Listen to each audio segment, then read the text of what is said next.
The sky was the color of iron. Snowflakes drifted silently over Tower Green, soft as feathers, indifferent to the blood they'd soon absorb. A crowd huddled in the cold, shivering not from winter's breath, but from the grim ritual about to unfold. From the tower's archway, she emerged.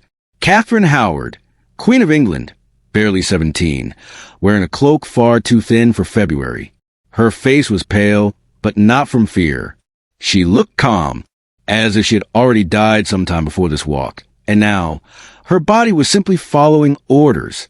She held a small book of prayers. Her hands trembled.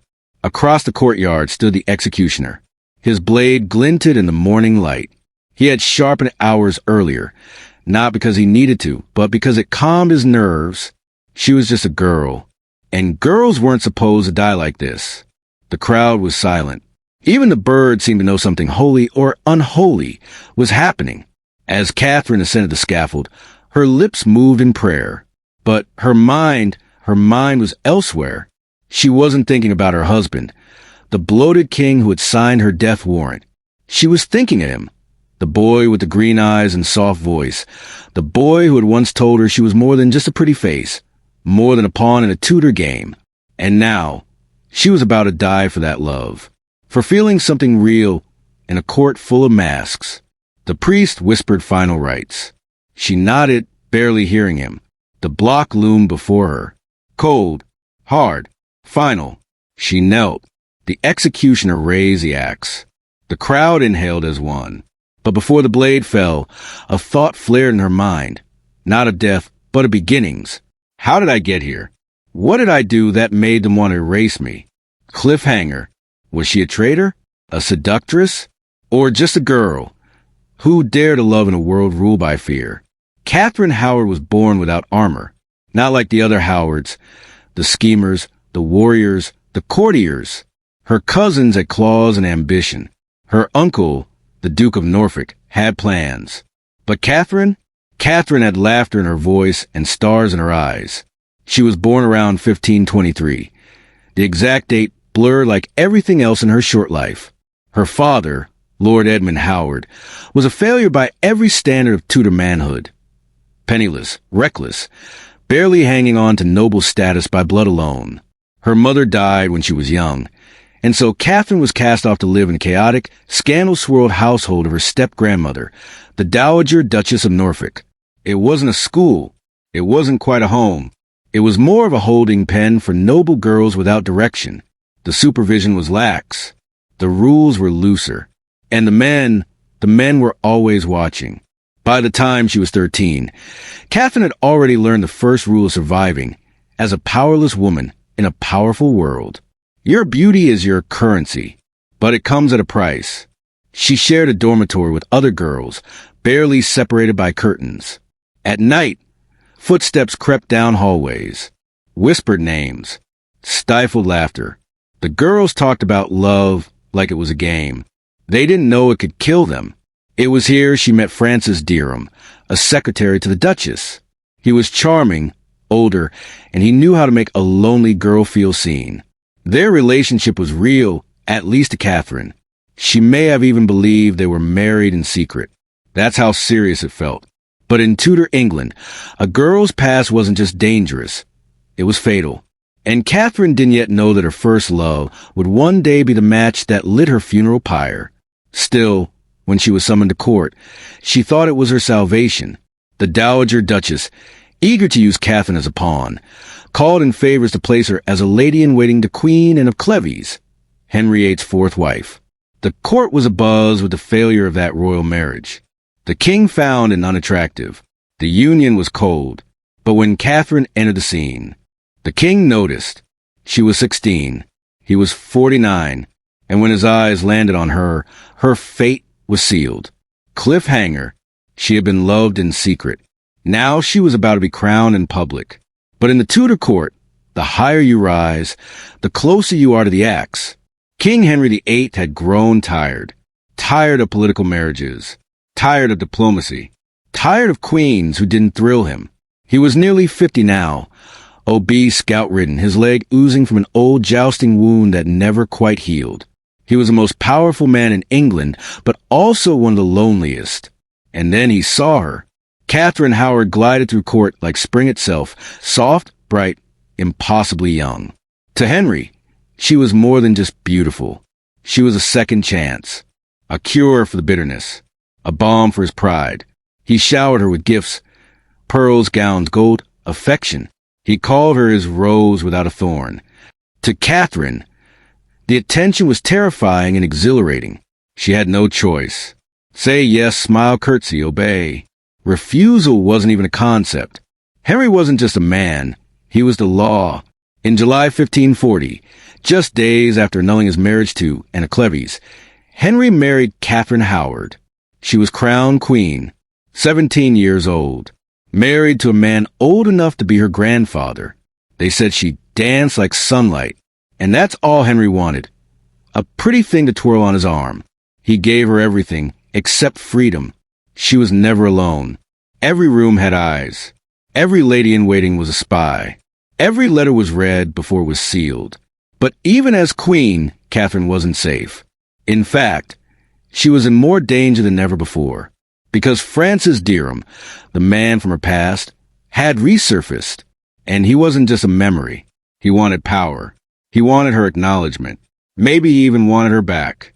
He threatened to speak, and Catherine was desperate to keep her secret buried. But secrets don't stay buried in Tudor palaces, especially when the king has ears everywhere. Cliffhanger. She had won the crown, but her past was rising like a tide, and it was about to swallow everything. The court whispered. The walls whispered louder. Some said Queen Catherine was glowing. Others said she was reckless. But one thing was certain. She had begun to sneak away. Late-night meetings. Quiet smiles. Letters passed hand to hand like hot coals.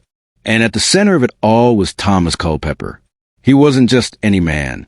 He was one of Henry's most trusted courtiers, tall, handsome, quick with a smirk. The kind of man women looked at twice. And Catherine looked at him far more than that. Their meetings were arranged in secret, often aided by one of her most loyal ladies-in-waiting, Lady Jane Rochford, the very woman who had once served Queen in Bullen before her own execution. Maybe Jane believed she was helping Catherine find happiness. Maybe she was just reliving old trauma. Catherine and Culpeper exchanged gifts, tokens, and dangerous promises. She called him beloved. He wrote her letters soaked in longing. Whether they consummated their love remains debated. But in Henry's court, perception was as fatal as proof. They were playing with fire in a house soaked in oil. And the walls, they always listened. John Lascelles, a Protestant reformer with a grudge against the Howard family, caught wind of Catherine's past with Francis Dereham. He told his sister, who had worked in the Duchess's household. She confirmed it. The Queen had been light of behavior. That whisper reached the ears of Archbishop Cranmer, and from there, it was only a matter of time before it reached the king. Cliffhanger, the girl who once danced through shadows, was now standing under the full blaze of the throne, and the sword was already being sharpened. It started with a whisper, then a letter, then the king's heart turned to ice. On All Saints' Day, 1541, Archbishop Cranmer slipped a folded note into Henry's hands during Massachusetts. A quiet bomb. The letter accused Queen Catherine of unchaste behavior prior to marriage. Henry laughed at first, a nervous, wild laugh. His rose without a thorn? His innocent child bride? Lies. It had to be. But the laughter didn't last. He went pale. He trembled. Then he screamed. Henry didn't see a girl anymore. He saw a ghost of in Bullen, his second wife, whom he had also beheaded for adultery. Catherine had reawakened every wound he had buried, and now he would make her bleed for it. The interrogations began with Francis Dereham. Dragged from obscurity, he confessed to a premarital relationship with the Queen. He claimed they had pledged themselves to each other, maybe even considered themselves married in the eyes of God. But worse, far worse, was what came next. He accused Thomas Culpeper of having the Queen's affections while she was married to the king. Now the axe was aimed at Catherine's present and past. Under torture, confessions were squeezed from both men. Whether or not Culpeper and Catherine consummated their relationship no longer mattered. The whispers were enough. The suggestion was enough. The Queen's apartments were sealed, her jewels confiscated, and Catherine herself, barely 18, was placed under house arrest.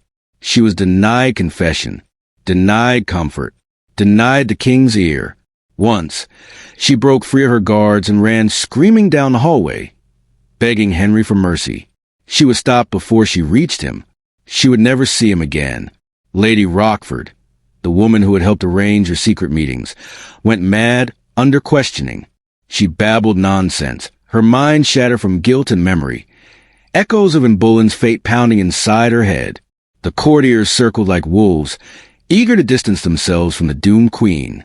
The Duke of Norfolk, Catherine's own uncle, the man who had pushed her into court to begin with, abandoned her without a word. She was no longer a Howard. She was a disgrace. And Henry? He went silent, cold, vengeful. Once, he had sworn eternal love. Now, he signed her death warrant with the same hand. On November 23rd, 1541, Catherine was stripped of her title. She was no longer queen. She was no longer safe. And the next stop was the Tower. When they came to take her, she collapsed, shrieking and trembling, clinging to bedpost.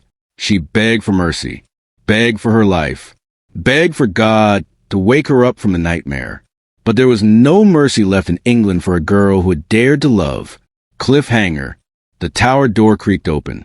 Catherine crossed the threshold in chains. She was going in, but she would never come out. There was no crown, no royal dignity, no mercy. Catherine Howard was not treated like a queen of England. She was treated like a frightened, foolish girl who would embarrass a monster. There would be no grand courtroom, no speeches, no defense. Instead, there were only confessions, interrogations, and cold, stone silence. Each testimony was a nail in her coffin. Frances Dereham confessed to knowing her carnally before she was queen. Thomas Culpeper confessed to secret meetings and intent. Lady Rochford, half mad with fear, turned on Catherine in desperation, weaving a tale of misplaced trust and misused time. Even Catherine's own ladies-in-waiting betrayed her, handing over letters, recounting whispers, recalling footsteps heard in the dead of night. Some cried as they spoke. Others didn't even flinch. Everyone was saving themselves. No one was saving her. Behind the high walls of Sion Abbey, where Catherine was being held, the air grew colder by the hour. The girl who once laughed like springtime now sat wrapped in rags, shivering, hollow-eyed, barely eating, barely speaking. She wrote a letter to the king, her final plea. "I'd die a queen, but I would rather die the wife of Culpeper." She never signed it. She was too afraid. And even if she had, it wouldn't have mattered. Henry never read it. The Privy Council had made its decision. The evidence was stacked. Parliament passed a new law making it treason for a woman to become queen if she engaged in unchaste behavior prior to marriage, a law written specifically for Catherine. She had broken a rule that hadn't existed when she married. Now, that rule would end her life. No trial, no defense, no final words in court, just a royal decree and a scaffold waiting in the February frost. Cliffhanger. She had once been Queen of England. Now she was a number in the Tower's ledger. Another name to be chiseled onto death.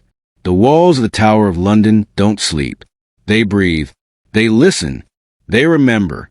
And on the night of February 12, 1542, they cradled the final breaths of Catherine Howard, barely 19. There were no prayers, no visitors, just shadows, cold stone, and the ticking footsteps of the guards outside her cell. She was told she would die at dawn. What does a girl do with her final hours? Catherine asked for one thing. "May I see the block?" They brought it in. The executioner's block, scarred, silent, stained with history. She knelt beside it. She laid her head upon it. And then she did something that made even the guards go still. She practiced. Over and over, she lowered her head onto the wood, adjusting her posture, steadying her arms. She whispered prayers. She inhaled deeply. She rehearsed her own death, because no one else would grant her the dignity of preparation. Later that night, she was given parchment, a final chance to speak to the king. I'd die a queen, but I would rather die the wife of Culpeper. Those were the words she dared not say before. But now, with her soul peeled bare and the hangman waiting, she wrote what her heart had always screamed. We do not know if Henry ever read the letter. We only know he did not stop the axe. The women came to prepare her body. They cut her hair. They dressed her in a simple gown, one she had chosen, one that wouldn't tangle in the executioner's blade. They tied her sleeves. They washed her face. She thanked them, everyone, even the ones who had once whispered behind her back. She did not cry, not anymore. As the sky began to lighten over the Thames, a knock came at the door. The guard stood silently. It was time. She took a breath, a final one, and then she walked. Cliffhanger. Her feet stepped onto the scaffold. The sky above was gray. The crowd below was silent. The blade glinted in the morning light. The scaffold stood stark against the gray morning sky. Snowflakes danced in the wind, but no one spoke. The crowd had gathered early, nobles, soldiers, servants. All eyes were on Catherine Howard, the fifth wife of Henry VIII. Just 19, just a girl. She walked steadily, her back straight, her lips pale but calm, not like a criminal, not like a traitor, like someone who had accepted what the world refused to understand, that she had never been safe, only spared for a while. The executioner, dressed in black, waited beside the block. He had seen queens die before, but even he looked uneasy. Catherine turned to face the crowd. There was no speech, no long confession, just a few soft words. I'd die a queen, but I would rather die the wife of Culpeper. Some gasped, some wept. The king was not there. Of course not. She knelt. Her fingers trembled only slightly as she positioned herself on the block, just as she had practiced. She whispered a prayer, the last breath of a girl who had been crowned in silk and would now die in blood. The blade lifted. The wind paused. And then, silence. Not even a scream. Just a dull, horrifying finality of steel through flesh. Her head fell, the blood staining the wood. The crowd reeling back as though the moment itself was too sharp to endure. A queen, a girl, a scapegoat, a symbol. Her body was taken to St. Peter ad Vincula within the tower walls. There, beneath stone and dust, she lies beside in Bullen, her cousin, another queen claimed by the same man, the same fury, the same sword. Cliffhanger. And Henry? He remarried within a year. He never spoke her name again, but the ghosts of his queens whispered to the halls of every palace he entered, especially hers. February 13th, 1542. The day Catherine Howard's story ended and the echoes began. Her final words, I'd die a queen, but I would rather die the wife of Culpeper, passed through the crowd like wind through graveyard trees. It was not a scream. It was not defiance. It was something far more haunting. Truth. The blade fell. There was no music, no fanfare, no justice, just blood and silence. The executioner lifted her head for the crowd to see. It was tradition, a brutal, necessary symbol of closure. But no one felt closure that day. Not truly. Inside the tower, her ladies wept quietly, then were escorted away. Her possessions were burned, her letters destroyed, her memory edited. Henry VIII did not attend the execution. He was a Hampton Court, heavily guarded, consumed by what he called illness. Some say he wept. Others say he roared in anger, not at her death, but at her betrayal. A betrayal that bruised his pride far more than his heart. But soon, the king returned to what he knew best. Marriage. Just over a year later, he wed Catherine Parr, his sixth and final wife. A woman twice widowed, cautious, clever, and more nurse than bride. She tended to his festering leg wounds and his declining health, not his vanity. The glitter of youth had faded from his court, but outside the palace walls, the people remembered. They spoke of Catherine Howard, not as a queen, but as a girl punished for longing, a girl condemned for feeling, a girl caught between duty and desire and crushed by both. Her ghost, they said, still wandered the halls of Hampton Court, barefoot, sobbing, searching for Henry, for mercy. That never came. Cliffhanger. And as the king's dynasty stumbled toward ruin, one truth remained unshaken. No crown could shield a woman from the wrath of a wounded throne. They say you can still hear her. At Hampton Court Palace, down the darkened halls of the Haunted Gallery, when the night is cold and the air thick with silence, they say a scream tears through the corridor. A girl's scream. Desperate, terrified, endless. It is Catherine's voice, they claim. The queen who ran, barefoot and trembling, screaming for mercy as guards dragged her toward the tower. She never reached the king. She never got to plead for her life. Now, she never stops pleading. Visitors swear they've seen her. A blur of white, a rustle of silk, the scent of roses and blood. Some dismiss it as legend. Others leave in tears, chilled to their bones. But her story didn't end with the swing of a blade. It began there, as a warning, an echo, a haunting reminder of what power does to innocence. For centuries, Catherine Howard was written off as a foolish girl. Frivolous, promiscuous, vain. But more recent historians have begun to ask different questions. What if she wasn't reckless, but groomed? What if her lovers were abusers? What if the court that crowned her also set her up to fall? And what if the execution of a teenage girl wasn't justice, but theater? Catherine's tale is not just about adultery or betrayal. It's about a machine that devoured women who did not conform, a system that weaponized virtue and vilified desire, a man who could discard wives as easily as changing a robe. Henry VIII would go on to die swollen, rotting and alone. His legacy is power. Catherine's is pain. And yet, in the corridors of time, hers is the story that lingers. The girl who danced too close to the fire, who loved too openly, who was never taught how to survive a crown too heavy for her neck. Final words. And though her bones lie buried beneath the tower floor, Catherine Howard's voice rises still, in screams and whispers, in every girl punished for wanting more than obedience,